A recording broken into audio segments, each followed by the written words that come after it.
Oui, il faut savoir que nous sommes le temple de Dieu. Dieu reste avec nous, Dieu demeure avec nous. C'est ça, c'est au niveau spirituel. Tout homme est valorisé par Dieu parce que Dieu a choisi l'homme pour qu'il puisse demeurer en nous, pour pouvoir passer par nous pour créer d'autres choses. Nous sommes les co-créateurs de Dieu. Au moment où Dieu est en nous, avant la conception, avant notre conception, il continue d'être avec nous pour pouvoir nous inspirer à créer d'autres choses qui ne sont pas dans ce monde physiquement. Ça veut dire que Dieu a mis dans notre tête, en nous, chacun de nous a ces dons, ces talents pour pouvoir être le co-créateur de Dieu. C'est pour cela que nous avons beaucoup de fonctionnaires dans ce monde, beaucoup de choses impossibles. C'est le même Dieu.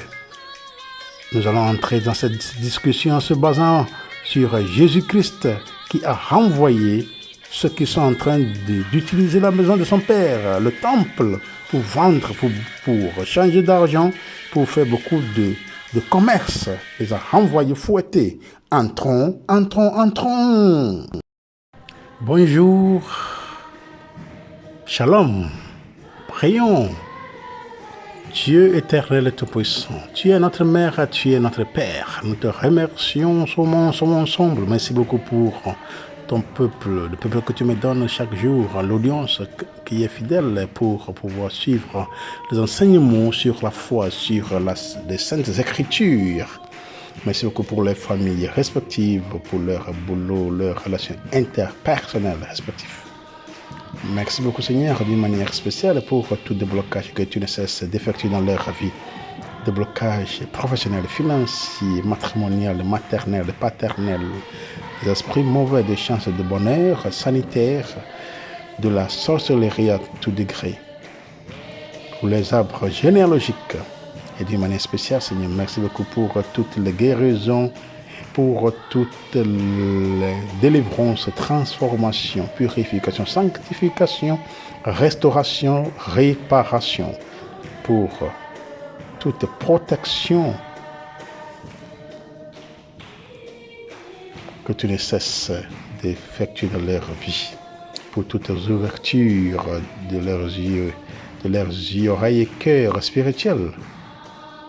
Seigneur, merci pour le don de la foi que tu ne cesses de leur accorder pour qu'ils puissent toujours avoir les yeux fixés sur toi.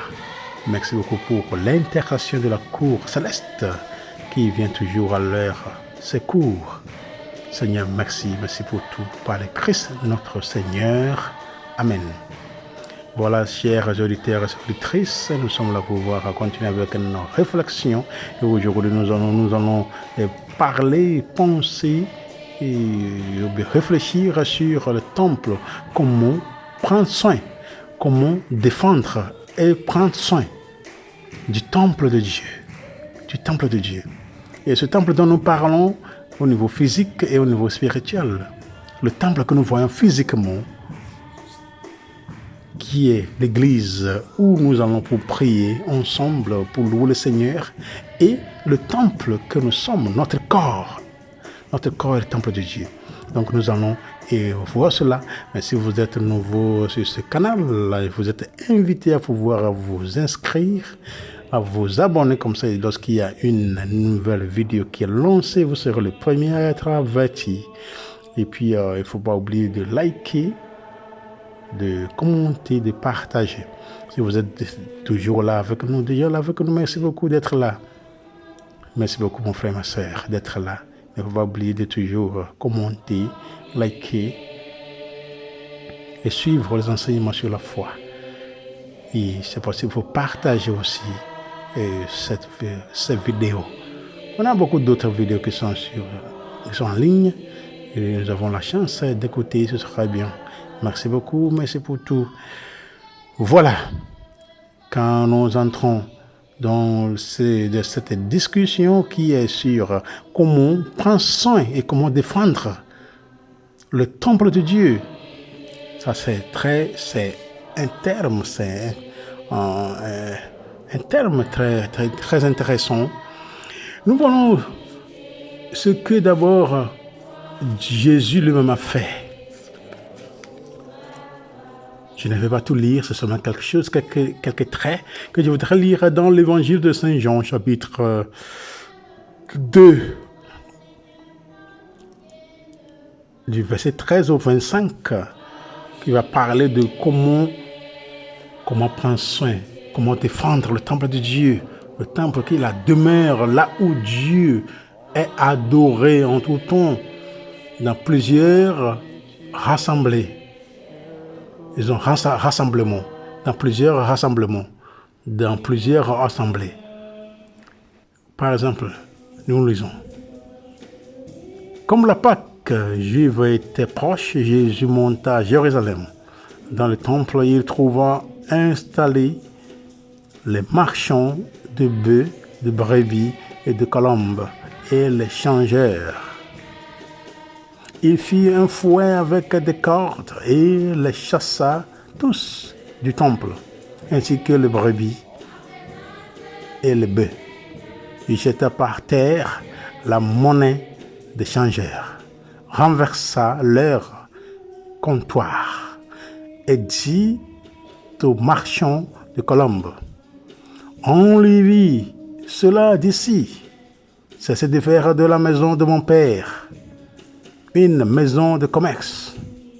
Ses disciples se rappelèrent qu'il est écrit: l'amour de ta maison fera mon tourment. Mon tourment. Les Juifs l'interpellèrent: quel signe peux-tu nous donner pour agir ainsi? Jésus leur répondit: détruisez ce sanctuaire, et en 3 jours, je le relèverai. Les Juifs lui répliquèrent: il a fallu 46 ans pour bâtir ce sanctuaire, et toi, en 3 jours, tu le relèverais. Mais lui parlait du sanctuaire de son corps. Aussi, quand il se réveilla d'entre les morts, ses disciples se rappelèrent qu'il avait dit cela. Ils crurent à l'écriture et à la parole que Jésus avait dite. Pendant qu'il était à Jérusalem pour la fête de la Pâque, beaucoup crurent en son nom à la vue des signes qu'il accomplissait. Jésus, lui, ne se fiait pas à eux parce qu'il les connaissait tous et n'avait besoin d'aucun témoignage sur l'homme. Lui-même, en effet, connaissait ce qu'il y a des hommes, ce qu'il y a dans l'homme. Voilà mon frère, ma sœur, c'est ça la lecture que nous venons de lire, Évangile de Jean chapitre 2, verset 13, du verset 13 au 25. Jean 2, 13 au 25. C'est ça que nous venons de lire maintenant, qui a parlé du temple. Jésus qui est entré dans la synagogue, voyant que les gens sont en train de transformer, les gens ont transformé là où Dieu est adoré en un lieu de commerce. Il s'est fâché, il a préparé un fouet avec des cordes il a commencé par les chasser, par les chicoter, en renversant leur table, tout ce qu'ils sont en train de faire par terre, en leur demandant pourquoi ils cessaient de faire de la maison de mon père une maison de commerce. Jésus est en train de défendre la maison de son père, là où il y a synagogue. Mon frère, ma sœur, cela veut dire que même là où nous prions nous-mêmes, on ne doit jamais transformer ce lieu-là, ce lieu saint à une autre chose, non. Un lieu de commerce, non. Comme on voit dans plusieurs églises, il y a beaucoup de choses qui se passent chaque jour là-bas. Ça devient une église, un lieu d'échange, un lieu on dit quoi? Un lieu d'entretien, un lieu de rencontre, ainsi de suite, avec tout vocabulaire possible. L'endroit de Dieu, là où on loue le Seigneur, doit être toujours saint. Là où on loue le Seigneur, le temple de Dieu, nos églises, ce sont des lieux saints. À partir du bord de la voie, il faut savoir que c'est consacré. Toute la cour de nos églises, toutes les cours de nos églises, et là où on prie, c'est un lieu saint. Ça devient un lieu consacré au Seigneur. Que rien d'autre ne peut se passer là que prière, où les gens vont là-bas pour pouvoir recevoir des grâces, des bénédictions, pour pouvoir se ressourcer au niveau spirituel. Donc, Jésus a démontré la nécessité de bien prendre soin du temple de Dieu. Mais maintenant, voilà que lorsque les Juifs qui croient aux signes en tout temps, ces Juifs-là qui perturbaient Jésus en tout temps, pour savoir, ils veulent des signes, voir les signes pour pouvoir croire que vraiment il vient de Dieu, ainsi de suite. Ils ont demandé à Jésus de pouvoir faire des signes pour qu'ils puissent croire. Et Jésus leur a dit qu'ils détruisent le temple. Et le troisième jour, il va vraiment reconstruire cela. Et les gens ont commencé à dire que toi petit là, voilà. C'est une église, c'est un temple qui a été construit et pendant 46 ans. Et toi, tout petit là, tu veux que ça soit détruit. Et puis dans 3 jours, tu vas reconstruire. Quelle chose ça. Vous voyez? Donc Jésus, ce qu'il a fait, c'est ça. Alors que Jésus parlait de son corps. Il parlait de son corps. Jésus ne parlait pas du temple, là où nous prions. Jésus est en train de parler de son corps. Donc, d'autre part, quand nous entrons voir ce que Jésus veut dire par là, en défendant le temple de Dieu, qui est une manière de la purification du temple. Jésus est en train de nous montrer comment purifier le temple de Dieu en tout temps. Le temple de Dieu doit être toujours purifié par nous-mêmes. Si nous entrons maintenant, d'une part, nous sommes en train de parler du temple physique que Jésus a défendu. Et deuxièmement, il parlait de son corps. Il parlait de son corps, il a parlé de son corps qui est le temple. Donc ce temple dont il parlait, c'est son corps. Pourquoi le corps est un temple? C'est ça la question qu'on doit se poser, non? Pourquoi le corps est un temple? Quand nous lisons dans 1 Corinthiens chapitre 7, du verset 16 au 18. 1 Corinthiens chapitre 3, du verset 16 au 18, dit ceci. Ne savez-vous pas que vous êtes le temple de Dieu et que l'Esprit de Dieu habite en vous? Si quelqu'un détruit le temple de Dieu, Dieu le détruira, car le temple de Dieu est saint, et c'est là ce que vous êtes. Vous voyez, donc nous sommes le temple de Dieu.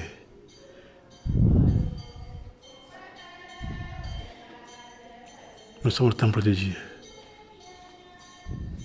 Dieu est en nous. Dieu a choisi d'être en nous.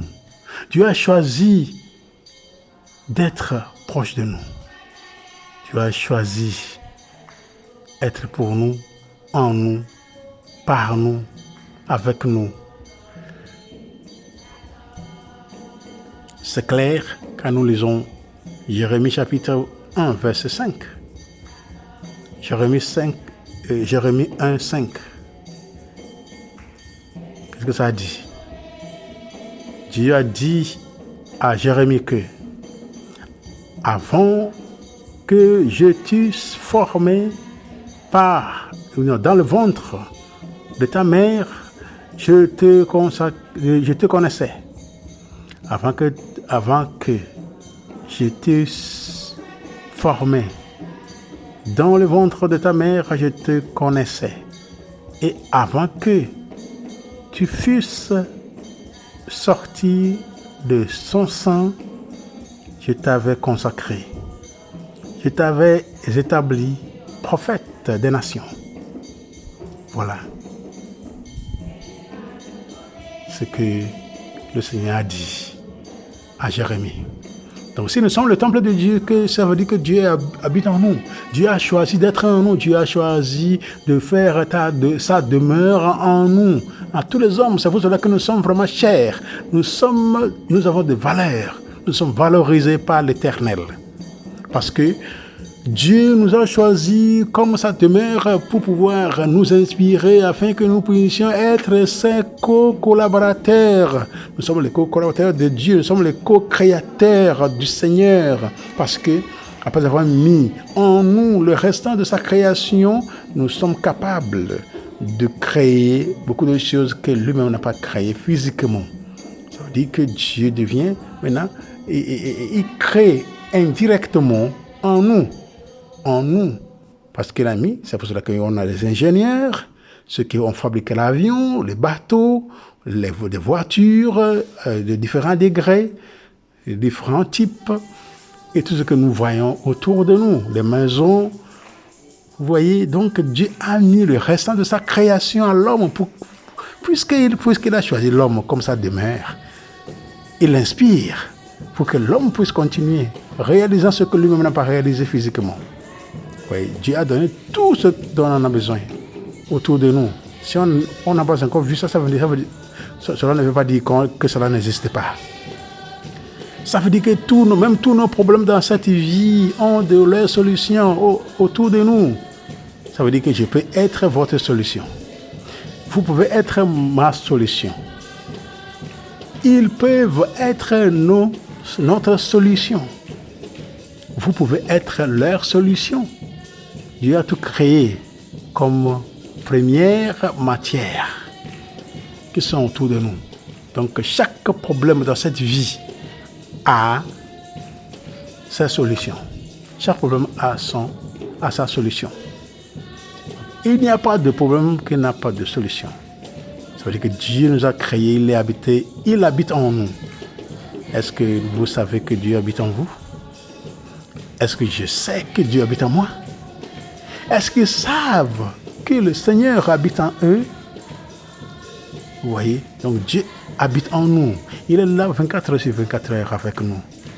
Il veut rester, il veut continuer d'être là avec nous pour que nous puissions réaliser de grandes œuvres que lui-même devrait réaliser s'il était encore avec nous. Et la lecture continue pas dire que ne savez-vous pas. Ça c'est 1 Corinthiens chapitre 6 verset 19 au 20. Ne savez-vous pas que votre corps est le temple du Saint-Esprit qui est en vous, que vous avez reçu de Dieu et que vous ne vous appartenez point à vous-même, car vous avez été rachetés à un grand prix. Glorifiez donc Dieu dans votre corps et dans votre esprit qui appartiennent à Dieu. Vous voyez, donc si Dieu est en nous, si la demeure de Dieu c'est en nous, donc l'Esprit Saint est là, lui-même aussi est là avec nous. Ça veut dire que même Dieu le Père, le Fils et l'Esprit Saint sont en nous. Parce que Dieu seul ne marche pas. Jésus seul ne marche pas. L'Esprit Saint seul ne marche pas. C'est trois ensemble qui marchent. Donc lorsque, disons, ne marche pas seul, Dieu le Père ne marche pas seul, Dieu ne va pas seul, Dieu le Fils ne va pas seul, Dieu l'Esprit Saint ne va pas seul. Tous ensemble, ils agissent en même temps, sans laisser d'espace. Parce que c'est un seul Dieu, nous avons un seul Dieu et trois personnes dans ce Dieu. Le Créateur, le Sauveur et l'Esprit Saint, le Réconciliateur. Vous voyez, donc le Seigneur est toujours avec nous, le Seigneur reste toujours avec nous. Oui, nous sommes son temple, nous sommes sa demeure. Il est en nous, il est avec nous et son Esprit Saint aussi est avec nous et en nous. C'est pour cela que nous devrons toujours prier pour que le Seigneur nous aide. Nous devons prier toujours pour que la demeure de Dieu soit toujours sainte. Que sa demeure que nous sommes soit toujours sainte. Donc, pour protéger, pour pouvoir défendre et faire sainte la demeure de Dieu, nous étant chrétiens et étant enfants de Dieu, nous devons mener une vie sainte. Une vie sainte, une vie qui donne une vie exemplaire, qui démontre la présence de Dieu, qui démontre que Dieu est là, qui démontre que Dieu est Père et Mère. Voilà ce que nous sommes appelés à faire. Si Dieu est pour nous, que cela contre nous. Dieu est en nous. 24 sur 24 heures. Il est là en nous et pour nous. Il fait tout par nous. Il fait tout par nous et avec nous. On ne va jamais réaliser un projet seul si Dieu n'est pas là. Vous voyez, donc comment défendre? Comment purifier le temple de Dieu? C'est à travers la prière. Parce que nous sommes le temple de Dieu, donc nous devons prier en tout temps. Prier en tout temps pour que cette demeure qui est de Dieu en nous puisse être toujours activée. Il faut réactiver, il faut raviver le don de Dieu en nous. Il faut raviver, il faut réveiller la demeure de Dieu en nous. Si on ne sait pas, parce qu'il nous a choisis. Il nous a choisi comme sa demeure pour rester avec nous. C'est pour ça que Jésus a défendu. Il a défendu le temple, la synagogue. Jésus l'a défendu. Nous sommes aussi appelés à pouvoir défendre nos églises. Et surtout nous-mêmes. Il ne faut pas tout mettre dans notre corps. Il y en a qui disent que oh, c'est mon corps, j'ai fait ce que je veux avec. J'ai fait ce que je veux avec mon corps. On oublie que nous sommes la demeure de Dieu. On oublie que nous sommes la maison de Dieu. La maison que Dieu lui-même a construite. Dès le sein de nos parents, de nos mères. Donc nous demandons au Seigneur de toujours rester à nos côtés, de nous ouvrir les yeux, le cœur et les oreilles spirituelles, à pouvoir être toujours attentifs, à pouvoir toujours recentraliser notre foi et l'objet de notre foi, qui est Dieu. Nous voyons comment les Juifs demandent les signes pour pouvoir croire, parce que pour eux, ils croient aux signes. Ils croient aux signes, aux miracles. C'est ça, ils croient aux signes et aux miracles. Alors que les Grecs, eux, ils croient à la sagesse. Ils croient à la sagesse de Dieu. Ils croient à la sagesse. Mais voilà que Paul, nous les chrétiens, par Paul, nous avons reçu un enseignement sincère sur le Messie crucifié qu'est Jésus, celui-là qui sera la puissance et la sagesse de Dieu. Ça veut dire que possédant Jésus, on possède tout. Lorsqu'on possède Jésus, lorsqu'on possède Jésus, on possède la puissance et la sagesse de Dieu. Ça veut dire que ce que les Juifs croient, ou bien ce à quoi ils croient, et ce à quoi les Grecs croient, se trouve en Jésus, comme personne, comme Dieu. Jésus a possédé tout. Tout est en lui. Donc, embrassant Jésus, recevant Jésus, nous recevons tout ce qu'il faut. Et la sagesse, et la foi, et tout ce que on ne peut même pas penser d'avoir. Donc, c'est ça. C'est ça. Jésus est toujours avec nous. Dieu est en nous.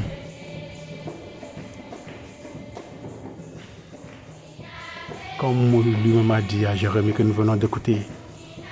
Mon frère, ma soeur, il ne faut pas oublier que Dieu est avec vous, que Dieu est en vous.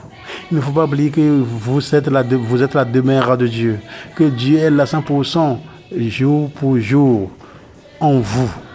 Et qu'il faut lui donner la chance de fonctionner. Il faut lui donner la chance de travailler en vous. Il faut lui donner la chance de marcher avec vous. Il faut lui donner la chance de faire amitié avec vous. Le Seigneur qui est avec nous avant notre naissance, le Seigneur qui est là avec nous avant notre conception même maternelle, il reste toujours avec nous jusqu'au terme, jusqu'à le dernier moment de notre vie. Donc, c'est ça les deux moments de prendre soin du temple de Dieu et de défendre et de le défendre. Comme Jésus a défendu le temple, il a purifié en renvoyant tous ceux qui sont en train de faire commerce dans le temple. Que le Seigneur nous aide à pouvoir être ce temple vivant. Car la gloire de Dieu, c'est l'homme debout. La gloire de Dieu, c'est l'homme debout. Pour que nous puissions être vraiment ces hommes debout devant le Seigneur, pour que sa demeure qui est en nous soit toujours sanctifiée. Pour que sa demeure qui est en nous nous purifie, sanctifie, exorcise, nous guérisse, nous transforme, nous restaure, nous répare, nous ouvre les yeux, oreilles, cœur spirituel, nous donne l'intelligence spirituelle. Que la présence de Dieu, que sa demeure continue par nous débloquer de tout ce qui est bloqué en nous, au niveau financier, professionnel, au niveau des esprits mauvais, au niveau sanitaire, au niveau de nos arbres généalogiques, au niveau du bonheur de chance, au niveau de la sorcellerie à tout degré, pour que nous puissions être toujours réactivés en sa présence, pour sa gloire et pour notre salut. Merci.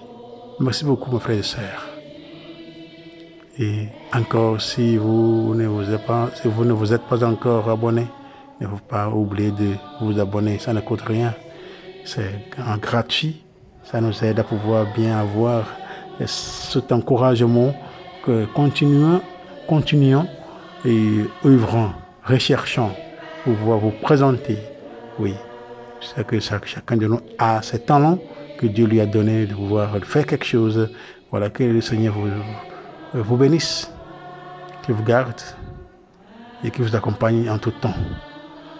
Shalom, shalom, shalom.